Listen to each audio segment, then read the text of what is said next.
Thanks, Jerry, for leading our singing.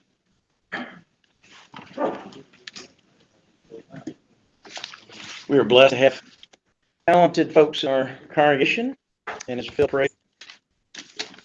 Those that serve, we appreciate them. All right, it's going to be a shorter scripture tonight, partly because of probably kind of the stage of things. John is very good at taking themes and making their spiritual lessons that go along with those themes and sections as well.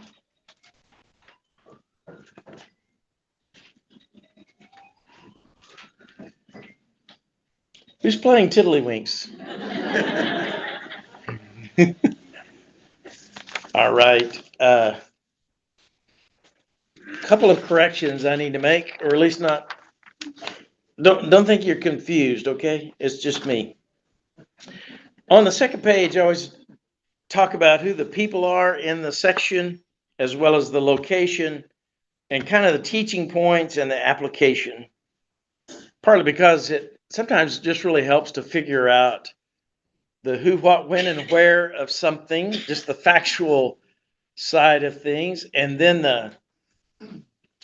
the obviously it's not just having book knowledge, but it's processing and thinking and applying, and where things happened, who they were speaking, who was speaking, and who they were speaking to is important. But then ultimately, if we don't apply it, it doesn't matter what we know. So that's the challenge for us, is applying it. So that is not there tonight. But this is Jesus is there, Mary, Martha, the disciples. Let's just take out the Jews and the Pharisees and Caiaphas. But the rest of those were there. Judas is there, so that you can add Judas to that people list. Later on in the chapter, we'll talk about Philip and Andrew and those kind of things. The Pharisees will come back to. But this is a supper at Bethany, and right before the triumphal entry, timing-wise, 6 days before the Passover. And as you think about John, here we are starting chapter 12. And so this is 6 days before the Passover. So from here on is that pretty well that last week, a few events after his resurrection, but virtually half of John is talking about that last week, which is really not much, but there's a lot of important stuff there, and John picks up on those themes and deals with that. One of the key words is rejection, so we'll talk about that probably at some point. But time-wise, we're dealing with 6 days before the Passover, and of course, ultimately, Jesus is like our Passover lamb, the one that was sacrificed for us. And we're still dealing with Lazarus. We talked about that a little bit. You know, it was last week's lesson where it talked about Mary, the one who anointed him. It's always kind of odd when things are a little out of order. Not bad. It just makes you think and look at it differently. But this is post Lazarus resurrection. Jesus is dealing with all of that, which is very helpful to think about and kind of what's going on here in this particular case. So hopefully cleared up that confusion. Dale's going to read the first 8 verses. We're only going to do 11 verses tonight. We will look at the parallels to it, but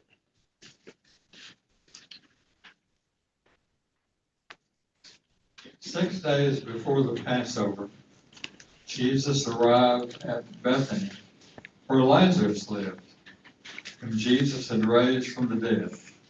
Here a dinner was being given in Jesus' honor. Martha served, while Lazarus was among those reclining at the table with him. Then Mary took about a pint of pure nard, an expensive perfume. She poured it on Jesus' feet and wiped his feet with her hair. And the house was filled with the fragrance of the perfume. But one of his disciples, Judas Iscariot, who was later to betray him, objected. Why wasn't this perfume sold and the money given to the poor? It was worth a year's wages. He did not say this because he cared about the poor, but because he was a thief. As keeper of the money bag, he used to help himself to what was put into it. Leave her alone, Jesus replied. It was intended that she should save this perfume for the day of my burial. You will always have the poor among you, but you will not always have me. Okay, thank you very much. A couple of themes in John. Obviously, the main thing John says is he did many other deeds for the purpose for us to believe and for ultimately for us to have salvation. That's very clear that that's what John is talking about. The other thing that is a real theme in John is his hour. My hour has not yet come, and that whole thing. And he is moving towards Jerusalem in his mindset and thoughts. But here he is in this last time, he is dealing with his crucifixion. He's thinking about that. That's the hour. That's the peak. That's one of the most important things. We know the gospel is the death, burial, and resurrection of Jesus. So that's what he's moving towards. And here Mary anoints Jesus in kind of preparation for that burial. So that's John's thinking. To give you a little bit of a focus there. A lot to talk about here. There are some. One of the other things that I have here is the parallel and made it into one harmony over on the right, and then on the back it's kind of footnotes to deal with some of those key things, specific things. So anyway, Jesus is anointed. His feet is anointed.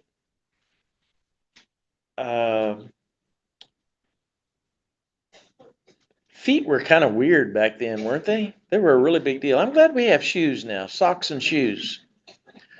No shoes, no service. Uh, but think about their feet back in those days. We have nice things that make our feet smell good and oils that make them soft and all kinds of things. Make you want to go get a pedicure right now, doesn't it? They'll say no. But you think about how dirty it was. Wow. I'm talking about kids and grandkids. We go with our grandkids to the ball fields right now, and it's even as much as it's rained, it's dusty out there. And boys, and our granddaughter too, they can't keep from kicking their cleats in the dirt and dust getting in the air and and all that. But think about back in those days, they just had sandals and all the dust and dirty things. Their feet would be pretty bad. And but obviously, she is showing a lot of honor to Jesus. But what else is going on here in your mind? What stands out to you guys? Go to dinner and start talking about feet? Is that?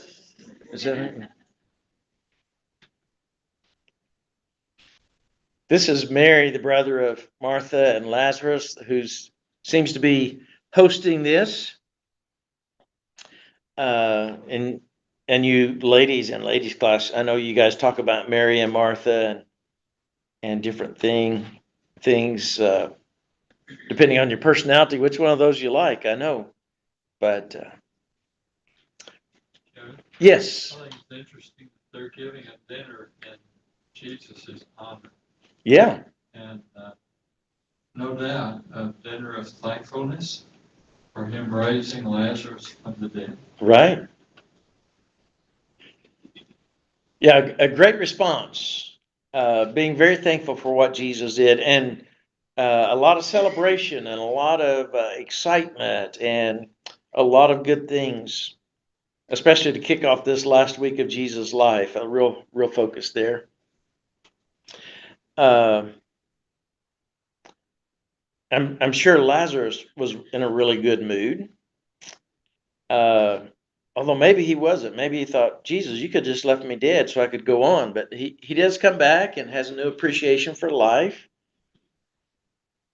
How does Judas stand out to you?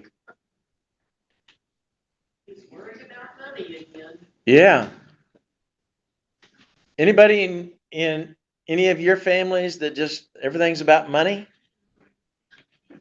It was more than that too. It says he was a thief. Yeah. So he was not only interested in money, but it was interested in him. Right. And it's interesting, they knew he was a thief, but he was still one of the apostles. Yeah, Jesus is going to expose him in chapter 13, the next chapter, when he washes his feet and let them know a little bit more about that. But yeah, You know, he could have repented of what all he did, but didn't. right. Unlike Peter, but, still, he was with them all this time, and still the character that he was. So, a lot of, what should we say, patience on Jesus' side. Yes, I think so. Very much so. We'll talk about it when we get to chapter 13. But yeah, when he washed his feet, I would have probably had a steel brush doing his feet, saying, "Buddy, don't you want to repent here before this gets bad?" Last chance. Another thought is, it says in the parallel version that they were at the house of Simon the leper. Well, he obviously wasn't a leper anymore. He had a little bit to be thankful for and to honor Jesus as well. Yeah, very good. And also, Judas had not pulled his thievery over in the eyes of even the other apostles. John was unto him, and maybe somebody else should have carried the verse. Yeah. Someone says that power corrupts, or what is it? Power, absolute power really corrupts. Money is that way sometimes. Money changes well, it's nice to have money, isn't it? It's nice to have just the right amount. It's not good to be poor, and it's not good to be rich because you start relying on your money for richness, and put your faith in the money. Uh, but Judas was really focused on that money. That was just his personality. Maybe he was good at it. Maybe when Jesus picked the 12, Judas said, "Hey, I'm good at handling money. I'll join your team, and that'll be my gift. My spiritual gift is money, so I'll watch the money." And it just got to him. Ellis? I'm not taking that for Jesus, but, if when you're handling money, in a situation like that, when bills have to be paid, the money has to be there. So he's a little concerned. I mean, I can understand that.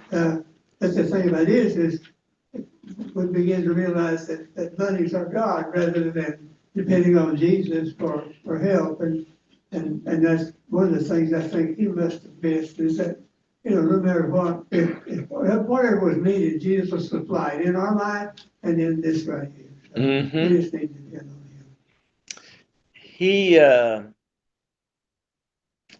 Yeah, when he ends up selling Jesus, he sells him for the price of a slave, which is kind of sobering and all of that. But it seems like money was his weakness. I mean, he may have been really good at the Excel spreadsheet, but he just really didn't see the big picture. Yeah, I think it's significant also that he thinks he's hiding his true purpose here. He thinks he's in control. Right. And I think he feels that way all the way to the betrayal. Yeah. That he's in control of this. Yeah. He has no control whatsoever.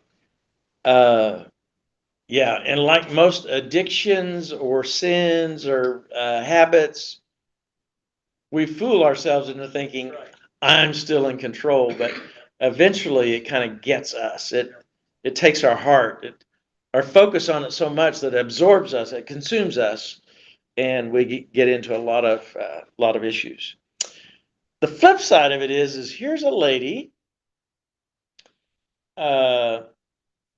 who took a pint or a pound of pure nard, an expensive perfume, and she poured it on his feet. Now, my wife knows I am not a giver of perfume and that type of thing.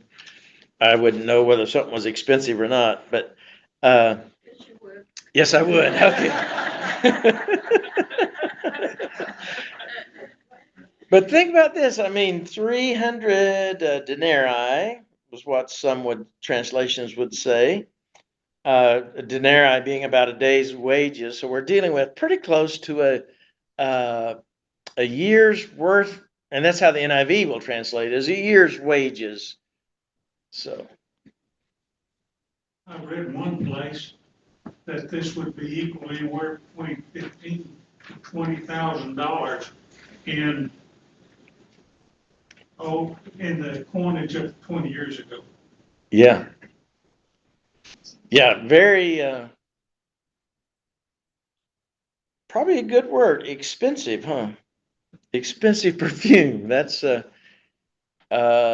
she was very generous with it and very thoughtful. Her perspective was Jesus. What the Lord refers to her. Say that again? That's what the Lord refers to her. Yeah. Uh, but you know, when we have a heart of generosity, when we're really thankful that Jesus brought our brother back to life, wow, we would give a lot, wouldn't we? The cost didn't matter to her. Yeah, She was anointing her Lord. yeah. And I think that's the key focus on is what it meant to him for her to give that. Alice? And Judas was probably standing there thinking, what a waste Yeah. on Well, Jesus' feet. yeah. It was. Why wasn't this perfume sold and the money given to the poor? And I'm poor. Yeah. Yeah. That's a good word. Yep. That's a good word. Yeah. Poor. Yes, it is a good work. Sometimes we hear what somebody says, but then you have to hear what they're really saying below the words, what they're really saying. And obviously, John pulls that out here. He didn't say this because he cared about the poor, even though it was a good work. It sounds really good, doesn't it? But he said it because he was a thief, a keeper of the money bag, and he used to help himself to what was put into it. Kevin, Yes. I think one of the points he's trying to make is that leave her alone. Let her enjoy her deed of service. That may be a humbling deed to perform, but how many of us ever think of some of the small things that we do are actually deeds of service? And we should be thankful we've had that opportunity and enjoy it. Yeah. In fact, I think that virtually everything we do is a deed of service. We do it for unselfish reasons. We do it for consideration of what's best for somebody else, not to make ourselves look good. You know, taking all this money and giving it to the poor. We want to do it to what God has helped us do for His good, give Him glory. Uh, And it's interesting, like you said, leave her alone. He goes on to say, it was intended that she should save this perfume for the day of my burial. And that's real close, isn't it? And we're talking about a few days here. And I think this is probably his words of, you guys, you 12, think about this and let it have an impact on you. It should have had an impact on Judas. It should have turned his heart about his burial. Judas should have said, what's this burial part? But it seems as if Judas may know what this burial part is. He's going to betray him. Some have said that Judas had good intentions, that he had kind of the Roman mindset Jesus, I believe in you so much. Let's get this show on the road. Let's go. You are our military leader, so you go for it, and we'll be right with you. Even Peter had that "we'll go and die with you" mentality. So Judas may have, well, he just did the wrong thing. He may have even had somewhat good intentions, but some of these obviously are not good intentions. And Jesus says, "You will always have the poor among you, but you will not always have me." That's a really telling phrase, sentence. Uh, Again, tipping his hand that I'm not going to be here much longer. Yes.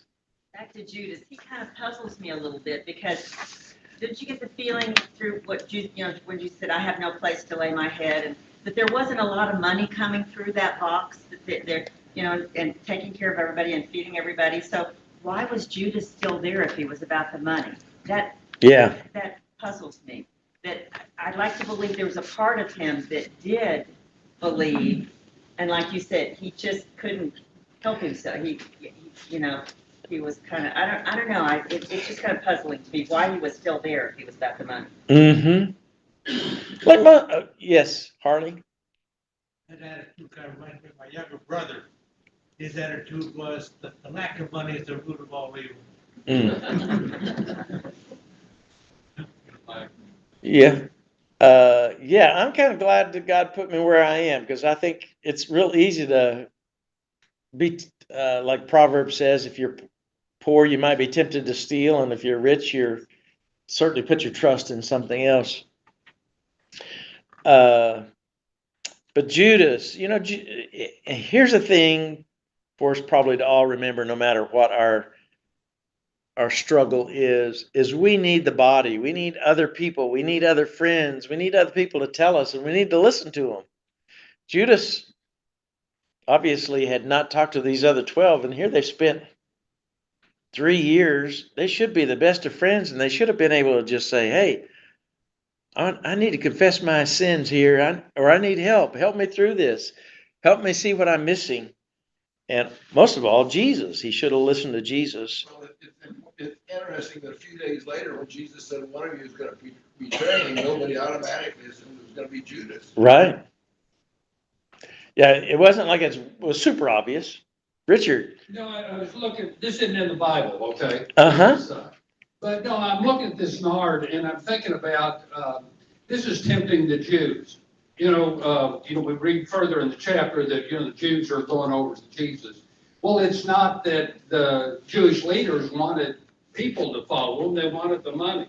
They would follow the money. And this is, her doing this with the nard and honoring Jesus like this was a real temptation for the Jews. They see, where's the money going now?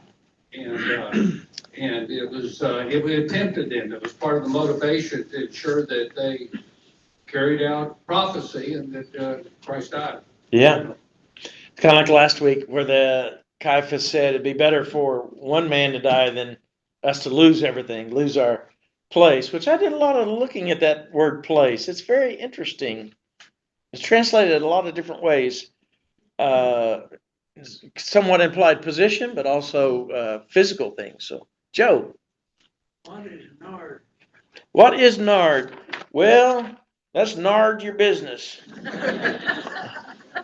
And it was pure nard, wasn't it? On the back, pure and expensive nard. Nard was an expensive ointment or perfume. Mary anointed the feet of Jesus with the entire pound of this ointment. For another similar anointing of Jesus in other places, according to John's account, Mary wiped Jesus' feet with her hair.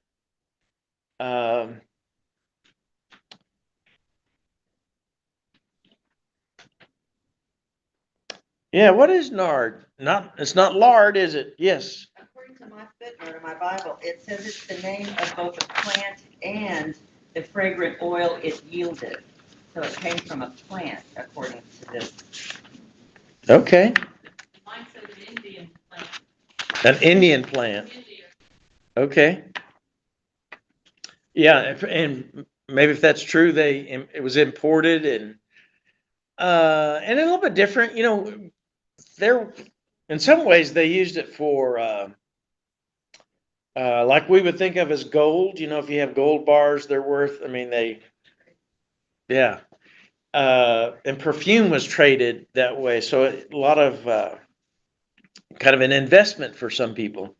So she took the most important, most valuable thing she probably had, obviously, and used it on Jesus to honor him, bring him the glory. So, Jerry. Uh, I wonder, outside of the apostles, if Mary, Martha, and Lazarus were the next closest people to Jesus. And maybe they understand, it almost kind of, it doesn't say, but it kind of infers that they understood maybe more than the apostles did. And that's why she did this. Because normally, when they gather like this, there's somebody there to wash their feet. Because they're at reclining tables and you don't want to smell somebody's feet when you're trying to eat. Mm-hmm. So she did this. To me, this tells me that she understood maybe a little more than the average person about what Jesus was about.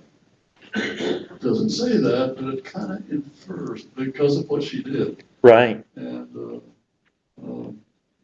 I think a lot of times, we say, Mary, Martha, and Lazarus, and just kind of push through it right quick. But I wonder if they understood more than maybe Right. sometimes even the apostles. Very good point. It does say it was intended, so that her intention was that she should save this for the day of his burial. So it is like she knew more about the story or the event yeah. So very good. All right. The reclining tables, it was not the Jewish pattern or practice to recline at a meal. It was only done for the Passover week, where there was specific instruction. Eat like royalty, guys. You special. And in fact, you just real special. Okay. So this is the only time during Passover week that they reclined at a meal. It was not their habit. It was not their practice. Except for Passover week. Yeah. All right. Let's go to Frank now. Frank's going to read verses 9, 10, and 11.